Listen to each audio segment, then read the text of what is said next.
하나님은 약속을 지키시는 분이십니다. 야곱의 그 긴 인생 동안에 하나님은 야곱에게 나타나서 나는 너의 하나님이라 하면서 너의 갈 길을 나도 함께하고 내가 너를 지키고 내가 너를 축복하리라. 반드시 너를 축복하리라. 하나님이 약속하셨습니다. 우리 인간의 생각으로, 인간의 눈으로 보면 그렇게 약속하신 하나님, 그런데 왜 야곱은 이렇게 험악한 나그네 인생을 살았을까? 우리는 그 순간순간 인생의 조각을 보면 하나님께서 야곱을 축복하셨다는 사실을 발견하기가 쉽지 않습니다. 얼마나 많은 눈물이 있었습니까? 얼마나 많은 고통이 있었습니까? 얼마나 많은 괴로움이 있었습니까? 정말 자기가 그토록 사랑하는 사람, 사랑하는 아내, 그 아내의 자식으로 태어난 요셉을 그렇게 사랑하고 그렇게 아끼고 그랬는데 세상에 그 요셉이 다 크는 것을 보지도 못한 채 요셉이 죽었다. 아니, 이런 소식을 가슴에 품고 살았으니, 그렇죠? 부모가 돌아가신 것은 흙 속에 묻지만 자녀가 부모보다 먼저 죽으면 그 자녀를 가슴에 묻는다 하지 않습니까? 그 이후로부터 야곱의 삶은 사는 것이 아니었습니다. 그런 삶을 살았습니다. 야곱은 언뜻 우리가 그저 우리의 생각대로만 그 장면을 보고 그 얘기를 들으면 언제 하나님께서 야곱과 함께 하셨나? 아니, 그 모든 인생의 여정 구비구비마다 그 많은 아픔과 눈물과 고난과 그 고생길을 걷게 하셨던 하나님만 생각나는 것 같은데, 그 모든 인생에 살아왔던 것을 멀리서 말이죠. 마치 우리가 높은 산에 올라가면 눈 아래 푸던 이 산들이 다 들어오지 않아요? 그것처럼 오늘 아침에도 집에서 이렇게 나오는데 참 희한하지요. 분명히 달빛도 없고 햇볕도 없는데 자욱하게 안개가 끼어 있는데 그 나무 사이로 불빛이 쫙 비치는 거예요. 제가 얼마나 그냥 놀랬는지 말이죠. 아니, 어디서 이런 불빛이 너무너무 예쁘게 그냥 쫙 비치고 있어요. 무슨 빛이겠습니까? 가로등 빛이지요. 그런데 그 가로등 빛이 나무 가지에 가려서 그 빛은 나타나지 않고 그 빛이 쫙 안개와 함께 퍼져서 이렇게 길을 비추고 있는데 그 모습이 너무너무 아름다워서 제가 또 그냥 지나갈 수가 없잖아요. 또 사진으로 착 이렇게 찍어가지고 참 보면 말이죠, 우리 인생의 삶이 힘들고 어렵고 고되고 정말로 쉴 틈이 없는 그런 삶인 것 같지만 그 순간순간 하나님께서 하나님이 나를 사랑하시는구나, 하나님이 이 가로등 불빛을 통해서도 나를 이렇게 감싸고 있는 모습을 하나님이 보여주시는구나 하는 그런 생각이 든단 말이지. 그것 하나로부터 시작해서 내 인생이 살아왔던 여정을 다 이렇게 굽어보면 지금도 한참 올라가고 있는 중에 있지만 말이죠, 이 야곱의 삶을 보면 그 높은 산에서 아래의 모든 그 산야를 바라보는 것처럼 지금 야곱이 이 마지막 길을 가는 그 야곱의 삶을 보면, 야, 정말로 야곱은 하나님께 복을 받았구나, 야곱처럼 이렇게 기가 막힌 축복을 받은 사람이 없구나 하는 것을 알게 되고, 정말로 우리는 몰랐는데, 우리는 발견하기가 어려웠는데, 하나님께서는 야곱에게 약속을 지키신 분이셨구나. 아무리 세상에서 힘들고 어렵다 해도 정말 이 세상이 모든 것이 다 고통이요 아픔이요 시련처럼 보인다 할지라도 그것을 사실은 하나님의 눈으로 보면 그 모든 것이 다 하나님의 사랑의 손길이었다 하는 사실을 알게 되는 것입니다. 하나님은 절대로 우리를 실망시키시는 분이 아니다. 그래서 그런 찬송 있지 않습니까? 신실하신 주님, 한 번도 실수하지 아니하시고 나를 실망시키지 아니하시는 신실하신 주님이라. 아마 그 곡을 지으신 분도 이런 마음에서 그 곡을 지었던 것 같아요. 이 야곱도 이제 우리가 찬송을 부른 것처럼 가나안 땅으로 들어가지 않아요. 요단강을 건너서 이제 하나님의 집으로 가면서 이 야곱의 마음속에서도 하나님은 참 신실하신 하나님이시고 정말 하나님은 약속을 지키신 분이었구나. 내가 장자가 되지 못해 그렇게 장자가 되고 싶어서 팥죽을 끓여 형님한테 제발 그 장자 명분 나도 맛 좀 보게 해달라고 그렇게 형한테 애걸을 하던 그 야곱인데, 그렇게 간절히 사모하는 마음을 사실은 하나님이 이미 다 알고 계셨구나. 그래서 나에게 이런 장자가 받는 축복하고도 비교할 수 없을 만큼 너무나 놀랍게 죽었던 아들이 살아오지를 않나. 아니 그 죽었던 아들이 애굽의 총리가 되어 있지를 않나. 그 아들을 통해서 온 세상 사람들이 양식을 다 얻게 되는 놀라운, 그야말로 하나님 앞에 가장 귀하게 쓰임받은 그 사람이 자기가 사랑하는 자기 아들 요셉이 되었다. 야곱은 그렇게 말합니다. 이제는 내가 죽어도 여한이 없다. 너를 봐서 이제 너를 봤으니 죽어도 여한이 없고, 네가 이렇게 애굽까지 와서 애굽의 영광을 누리고 있으니 내가 죽어도 여한이 없고, 네가 이렇게 하나님의 사람이 되어서 모든 백성들을 살려내는 이런 삶을 살고 있으니 내가 이제는 죽어도 내 기쁨, 내 영광이 한이 없다. 그럼 그렇게 고백하는 것입니다. 그러면서도 야곱은 요셉에게 그렇게 맹세를 하지요. 맹세를 시킵니다. 나를 이 애굽에서 피라미드로 만들지 말고 나를 가나안 땅, 내 할아버지 내 아버지가 묻힌 그곳에 나를 장사해라. 그래요. 그래서 요셉이 이제 바로에게 그렇게 부탁을 했다 합니다. 근데 이건 말이 쉽지 이게 쉬운 일이 아닙니다. 그렇죠?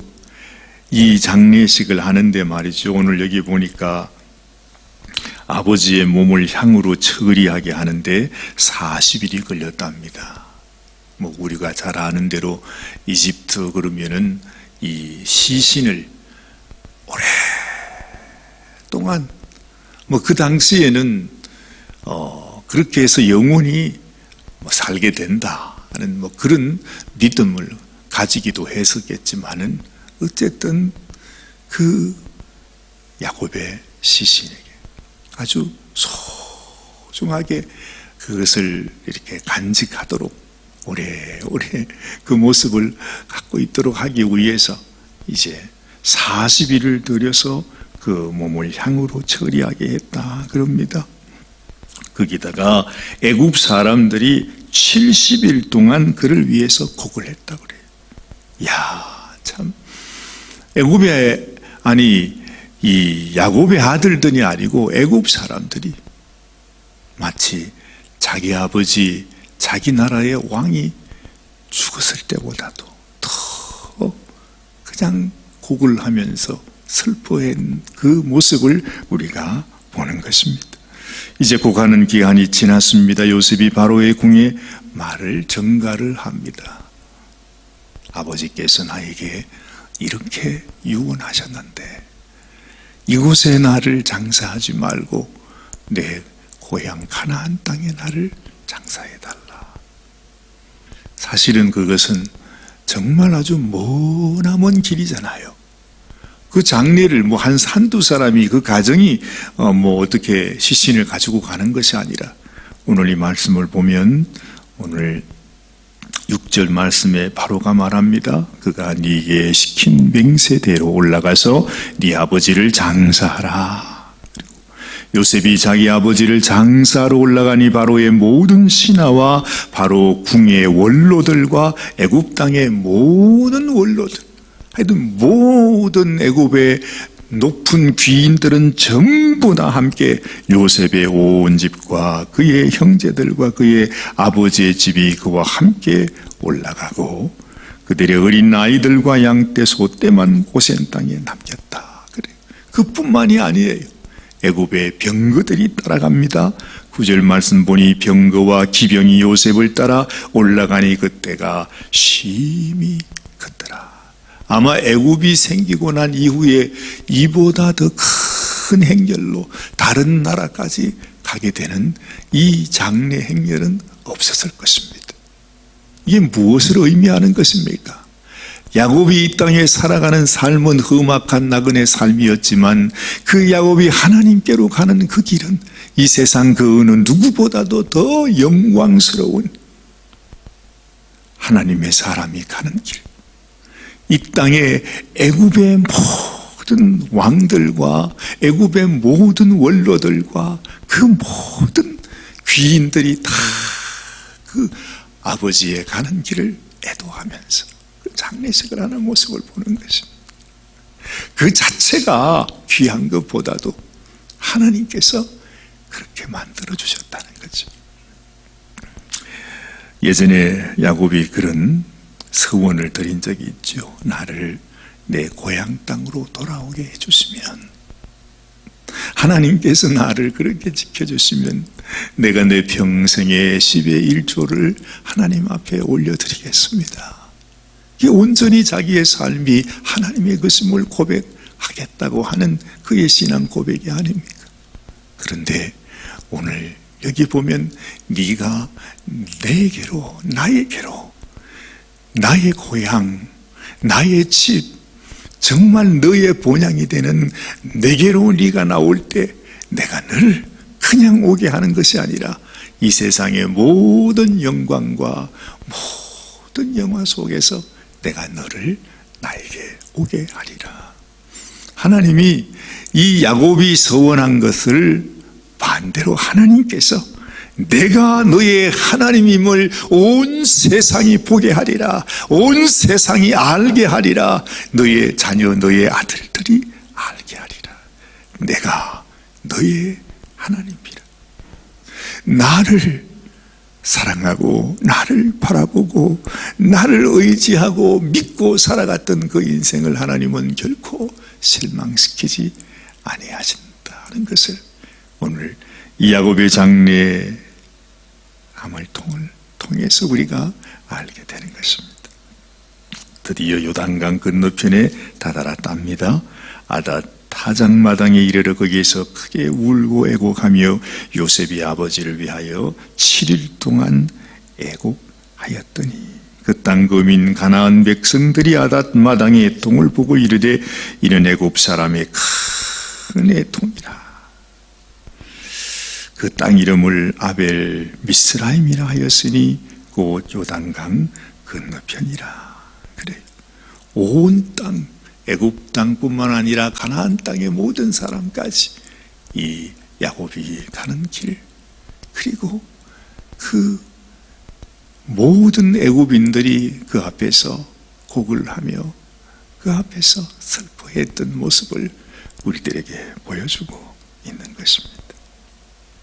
우리의 삶 속에 때로는 우리도 힘들고 어려워서 하나님을 잊어버리고 낙심하고 실망하고 정말 하나님 앞에 우리 자신이 슬픔에 머물러 있을 때도 많이 있습니다. 그때마다 우리는 기억해야 합니다. 하나님께서 야곱에게 행하셨던 이 일, 아무리 내 삶이 버림받은 삶 같고 배신당한 삶 같고 속아 산 삶 같고 고생만 한 삶 같지만, 그러나 그 뒤에 여전히 살아계셔서 우리 인생을 붙들고 계시는 하나님을 잊어서는 안 된다 하는 것입니다. 야곱이 정말로 몇 번이나 죽은 것이나 다름이 없었잖아요. 그 인생이 죽은 것 같았는데도 하나님께서 그 인생에게 하나님의 축복을 끊임없이 부어주신 것을 기억하면서 내 삶 속에도 어떤 일을 만나도 어떤 상황 속에 있을지라도 우리가 하나님을 바라보고, 내가 정말 물 없는 구덩이 속에서도, 그 배신당에 버림받았던 그 상황 속에서도, 억울하게 누명을 쓰고 감옥에 갇혀서 아무도 나를 기억해 주지 않는 그 감옥 속에서도 끊임없이 하나님을 바라보고 하나님을 소망했던 것처럼 우리도 이런 믿음으로 살아야 되는구나. 이것이 하나님께서 우리 성도들에게 원하는 하나님의 귀한 메시지구나 하는 것을 우리 심령에 간직하게 되시기를 바랍니다. 하나님의 놀라우신 이 야곱의 축복이 저와 여러분들의 축복이 되시기를 주님의 이름으로 축원합니다. 기도하십시다. 하나님께서 야곱에게 약속하신 그대로 약속을 지키시며 그와 함께 하시며 그의 길을 인도하시며 그를 축복하심을 우리가 우리 눈으로 똑똑히 보고, 또한 귀로 듣고, 또한 이렇게 말씀으로 우리의 심령에 새겼습니다. 이렇게 말씀을 주시는 것은 우리가 넘어지고 쓰러질 때, 우리의 삶 속에서 하나님을 잊어버리고 살아갈 때 다시 너의 믿음을 회복하라고 하시는, 낙심하지 말라고 하시는, 정말 너희가 기도하면서 낙심하지 말라 말씀하신 우리 주님의 음성인 것을 압니다. 하나님, 우리에게도 야곱의 믿음을 주시고 요셉의 믿음을 주시고 하나님께서 부어주셨던 놀라운 축복이 우리의 삶 가운데도 부어지는 귀한 은총을 더하여 주시옵소서. 오늘도 주님과 함께 동행하며 살아가는 당신의 종들 하나님께서 축복해 주시기를 간절히 소원합니다. 오늘 하루에 하나님의 크신 은혜와 하나님의 축복이 우리 모두에게 부어 주시기를 간절히 소원하고, 우리 주님 예수님의 귀하신 이름으로 감사하며 기도드리옵나이다. 아멘, 아멘.